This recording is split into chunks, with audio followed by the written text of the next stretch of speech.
Chronically Blue. Hello, my sleepy bears. My name's Chronically Blue, and welcome to Sonic Riders: The Mission Mode. Yes, so once you beat the story mode, we then unlock the mission mode of Sonic Riders. The mission mode is something that I have never beaten. But because I have this game, I'm like, you know what? It's about time I go in and look at it. So, here's the story so far. Chronically Blue, you're not reading it fast enough. Don't worry. We have time, I promise you. My name's Storm the Albatross. Now that the EX World Grand Prix is over, I can wrap up our gang's unfinished business. Wait, it's gone! Where the heck did it go? If I can't find that treasure, the boss is gonna get super angry. I'm Sonic the Hedgehog. Now that the EX World Grand Prix is over, I wonder what I'll do next. Well, what do we have here? Babylon Rouge's schedule, huh? Well, so this is their plan, eh? Treasure, legendary gear. Well, things are getting interesting already. So that's the whole quote-unquote story for the mission mode. Which, yeah, it's pretty lacking. By pretty, I mean extremely. It is extremely lacking. 120%. But it's something. So what it is we are going to be doing 5 missions through all the races. So this one we have to draw attention by doing cool tricks. Now, for this I went ahead and just all this is post commentary. I went through and just eased up and was like, let's not try to record audio as we are doing this. Let's just focus on getting it done, and then we can add commentary afterwards. So I can tell you that right now I'm working on this as I am just excitedly waiting for it to be Friday so I can then go and move into my apartment because I am literally just so excited. And I was having a hard time sleeping last night. I went to bed 2 a.m. because I was just so not wanting to go to sleep. I was like, I want right now. But I can't make everything happen right now. I wish I could. The big important thing to know about here is to hold the jump button, because after a bit you will see the orange burst. And if you release it just before the very lip of the little ramp, if you hold up, it's going to shoot you further ahead. If you hold back, it's going to increase your height. So up increases the forward distance, back increases the upwards distance, or the height. And that's going to be important to know the difference between the two, because we're going to need them in order to be able to balance out how we're going to go through the missions as well as possible. Mission 2, we have to collect 6 ornament pieces of junk before a storm appears. This one isn't really anything too annoying or difficult or bad or anything. It's quite alright, really. The big thing I can give you is just kind of make sure to turn a bit, because you can sometimes get away with some pretty gnarly turns that you need in order to just get the the junk and everything. So remember that you're just focusing on the junk only. As long as you get the junk and pass the end, that's what matters most. It's going to be having you do these things where you have to jump into the rings. Just so you can always ease up and use the air brake on the left or right button, whatever you decide to put it on, in order to help a little bit control your speed. And there's going to be one all the way up there, so it's going to be hold back up here. And then we're going to, and that part really doesn't matter. As long as we get there under the time, that's what matters. It will tell you which ones are really hey, get there in this amount of time. And when that comes up, you will know. If there's ever anything of oh, collect this many things, then it won't happen. There are many overturned cars on the track. Reach the goal in 60 seconds and get back to Jet. This one is one of the ones where it's just get there. So I can tell you that when it comes to this, there's going to be a few things here. There's going to be just kind of a mix of going through and doing the same missions the first time with Storm and then doing it again with Wave. And that can absolutely be annoying. That's not a whole lot of fun. That's not great to deal with. But the fact that we are, doing it one after the other, it definitely makes it easy. You know, it helps quite a bit. And that's kind of what it's all about. As long as you like start doing stuff and you just go through it one at a time, then you're gonna be fine. Okay, and with that, we have already gone ahead and finished this mission. Again, there's a lot of trial and error. There's a lot of failing, multiple times of failing. I can absolutely tell you that much. And it was so great. Oh, it's so awesome to fail. It really is. It is a hoot and a holler. It's a steal and a deal, I'll tell you what. Alright, mission 4. The door is closed, destroying 9 or more cars to escape the trap. So, this one's just about destroying things. And when it comes to Knuckles, that means we're just going to run things at a moderate pace. And that's because if you're running into an enemy or so, and you're going very slow, it's not going to count as hitting it. Sometimes they will block off different paths just to make you have to go through one way or the other. And I believe just that in and of itself is like quite a big invisible barrier, invisible wall. Because I attempted to try to jump over that barrier, it doesn't let me. So I believe it's just like an overarching invisible wall. And here, you can actually, this is one of the few times where you can go over the counter itself. Because it's not looking for just cars, it's looking for literally everything. I could have hit that other one right over there. Yes, sometimes they're going to be very lenient when it comes to the cars, sometimes going to be very strict when it comes to the cars. That's kind of like the whole thing of it all. But sometimes it'll be easy, sometimes it'll be hard. Okay, and there we go with the gold. The thing is that the more that you just kind of do one up to the other, the easier it becomes. As well as if you have difficulty with any of these tracks, again, you can easily play them in the mission mode over and over and over again until you get it down. You have the treasure by chasing down the red car before a storm appears. I think we can do that. And here we go. So this one is where you really have to focus on, you know, go, go, go, go, go, go, go. We're going to get up to the top right here. We're going to run to these cars to fill up our air gauge so we can make sure that we are boosting over and over and over again. You want to be boosting relentlessly. Because the second you hit the car, that's the time that matters. It does not matter what time you get to the finish line, as long as you get there eventually. That's what matters. So, as long as you hit the car very early on, you're going to be fine. It does not matter if you run out of air, like there's a little pit thing. And so, that's a vital thing. Just making sure you hit the red car as soon as possible.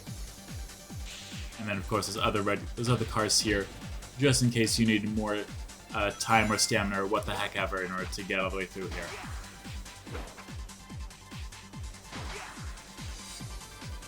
And we have another cleared mission.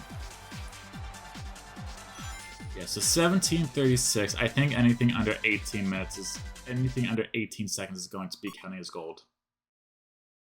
Okay, and with that, we've actually unlocked a treasure, which is going to be a board, but we don't have the repair manual. To get the repair manual for it, we also have to go through and we have to do the missions. So there's a lot of tracks and a lot of missions. So we have Night Chase here, which is literally the exact same thing, but it's the night level. But we can see that the treasure here is already unlocked already. So you might be wondering, what's the point of doing the wave missions? I'm sure we will find out as we go along. So I'm going to go ahead and do the little Night Chase part here. With Mission 1, perform tricks to get 14 or more points before Wave catches up. Wave is the more difficult mode, as you can no doubt tell from the Babylon Rogues being the slightly more difficult story mode, the one that I had definitely a few little troubles with. With these little wall things, you can jump onto them to not exactly dash or grind. You just kind of like run into them and the game takes it over from there. Keep in mind that we are focusing solely on the tricks. We're not focusing on the speed or how fast we finish it. I know you probably think that everything has to be go, go, go, perfect, perfect, perfect. That's not all how this works. No, we are prioritizing just the tricks here. So, you know, you can go through and you can like redo these little ramps over and over and over again if you want. as long as you're getting the score, that's what's vital. And in some of the upcoming episodes, I do, in fact, do a U-turn and then redo a few tricks in order to just make sure that I can, like, get it. And with that, we had just enough in order to pass. Yeah, you can know how to tell about how this is essentially just the night mode variant. As well as with Wave's missions, she has bombs placed all over, and that is quite a bit of a callback to her participation in the story mode as to when she put a bomb onto Sonic's little wave board. So now we're going to do mission 2. We have to collect 8 or more pieces of junk before Wave appears. Which, oh no, whatever shall we do? As we go along, it's going to get a little more and more annoying as to where the junk is. For this one, we have to like do the whole press up thing as we're jumping at the very last second. If you ever want to practice the jumps, you can absolutely do that just in the mission mode. You can start, do the jump. If you mess it up, just pause and hit retry. And that's what's going to really help you kind of nail that like muscle memory almost. Anything other than that, and you're just kind of like, nah. No, it's not really looking good for you. Like, if you really want to go and try to, like, practice it on, like, the big tracks, be my guest. But I just prefer doing it the mission mode way, so that way I really don't have to worry about it too much. Here we have one up here, which we have to hold up, I believe. Either up or down, one of the two. But you're able to easily just do this a few times in order to get this. Now, it saves however many junk you collect for that mission. You can't just do the same mission over and over and over again to build up junk. It is like the maximum amount of junk that you've collected over the few missions. That is why you can't just go through and grind through all the different missions in order to get all the junk in order to start repairing stuff. It's definitely just one after the other. Then I have mission 3. The path is blocked by a truck. And this one's it's a fun little take on it.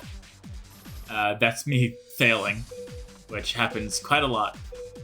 But meh, at least we got an excellent starting time. Yes, even I make mistakes. It's okay. You're going to make mistakes, and you're not going to get this on the first try. I can definitely tell you that much. That was very close to me hitting the bomb right there. And this isn't about hitting the bombs or about the different trucks. This is exclusively about getting through this as fast as possible. Now there is a tiny ramp right here that we can go ahead and jump off in order to grind on. In order to grind, don't forget that you jump and then press the jump button again, and you are near the grind rail. That's what's really going to help you. And of course, anytime there's a ramp, we're going to try to get to the highest way possible in order to save quite a few seconds, so we don't have to do the little quick time animation.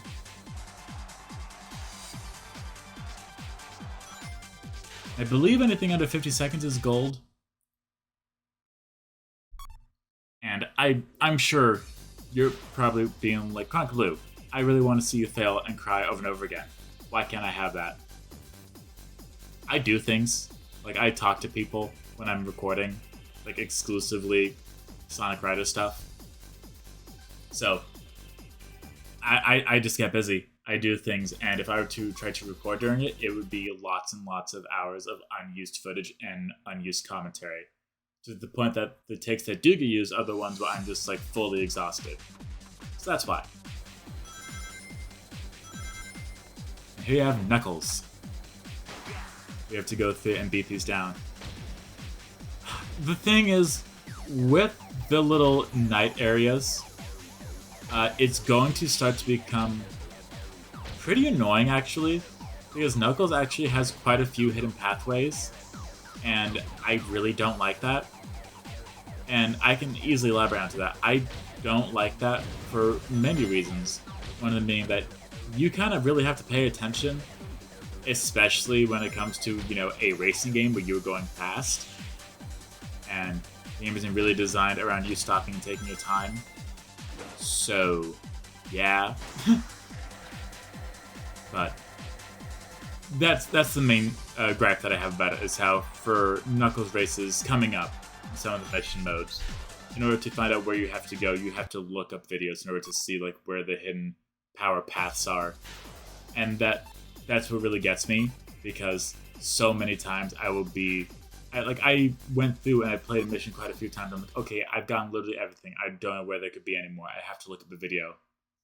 And lo and behold, there's like a secret hidden path that like I had no idea about. I'm like, where was this? Where was this hiding?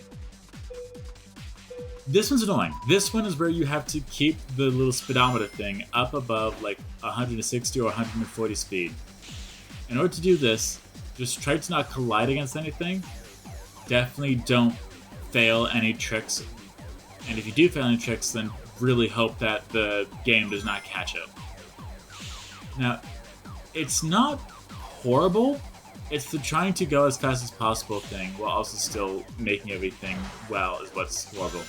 That right there, after I got that C on that jump, my speed dipped all the way down to 97, but because it was after a jump, the game was like, oh, well, that's fine. It's not like you're actually like driving at that speed or anything. So, it's just little small things. As long as you get by, that's what matters. I could have saved a few more seconds there by doing the really big jump. But a gold is a gold. That's all I need.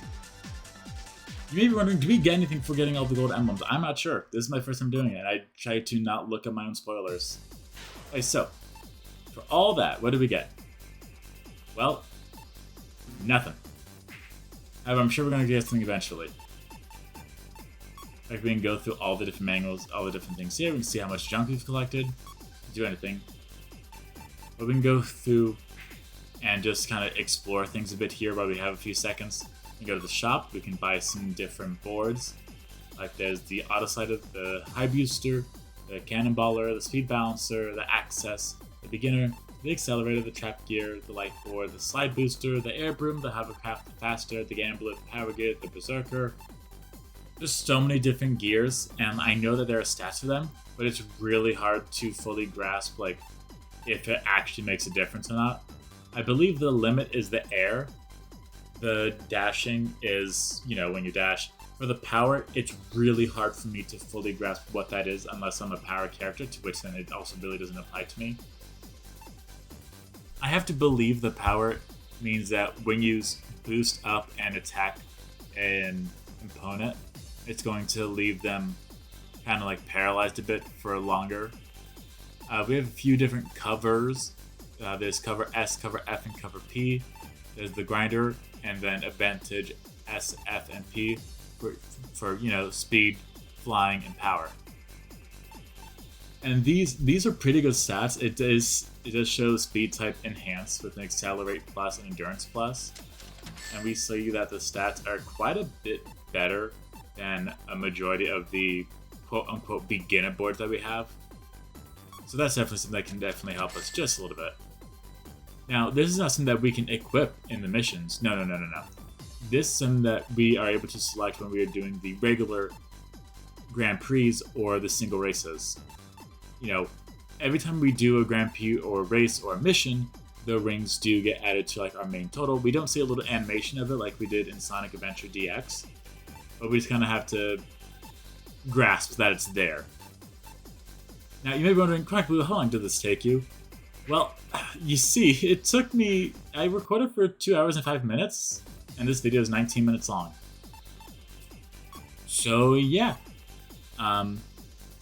That's about all that I have for you all. So thank you all so much for watching. I hope you all enjoyed, and I will see you all next time. Goodbye, my CP Bears.